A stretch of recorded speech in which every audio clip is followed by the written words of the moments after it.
afternoon, live from Toronto on the GBKM network. This is the Chat Up Show, the show where we chat about any and everything to do with popular culture.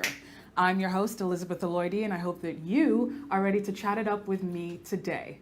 Now, as always, you can keep up with the GBKM network in various ways. You can listen live 24/7 in our web radio station. It's www.gbkm.fm. You can watch live on Facebook and YouTube. It's GBKM TV, where you can like, share, comment, subscribe, all that fun stuff. Join in the conversation. And you can follow us on social media on Instagram at GBKMFM and Twitter at GBKM_FM. Now, you guys, what a few weeks it's been. Hasn't it been a little crazy, a little hectic? There's a lot that's been going on.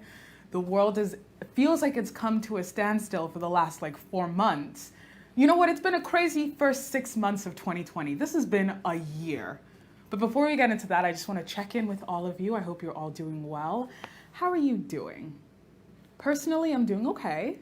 The weather is nice outside, so it's reminding me that summer is here, which makes me feel very happy, but also reminded that we are still in the middle of a pandemic and COVID-19 is still very much real. But speaking of the first 6 months of 2020, we've had a lot. We've had what were considered threats of a quote-unquote World War III. We had the Australian wildfires.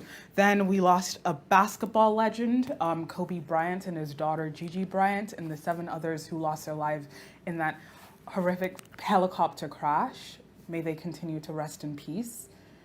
And then, just as we were getting over that collective mourning process, we were hit by the pandemic. COVID-19 came and really shook things up for a while.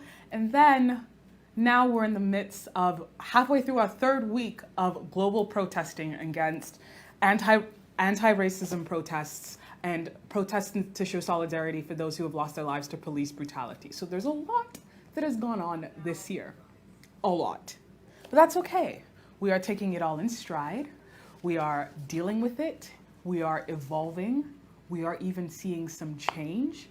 Now, this week has brought about quite a few changes, not only in how we're going to move forward through this pandemic, but also in regards to George Floyd's murder case, the charges that have been brought against the 4 officers who were involved. We're also seeing some changes in some legislation across the United States. And we're seeing some shows of solidarity across the world, showing their solidarity against racism and against the history of racism in a lot of countries that we often seem to forget. We seem to forget our history. But this time has really helped us to remember what's gone on in the world, how we've come and ended up in this position and spot that we're in right now. I think that it's put a lot of things into perspective for us, not only the pandemic, but even the protests that are going on across the world right now. It's been a lot. It's been a lot. But first, I want to talk about one major change that happened this week for Ontario. It's that some regions are slowly entering phase 2. Now, as we know, a few months ago, our government announced that we will be going towards reopening different businesses and reopening the economy across the province in different phases, in 3 phases. Phase 1 is complete.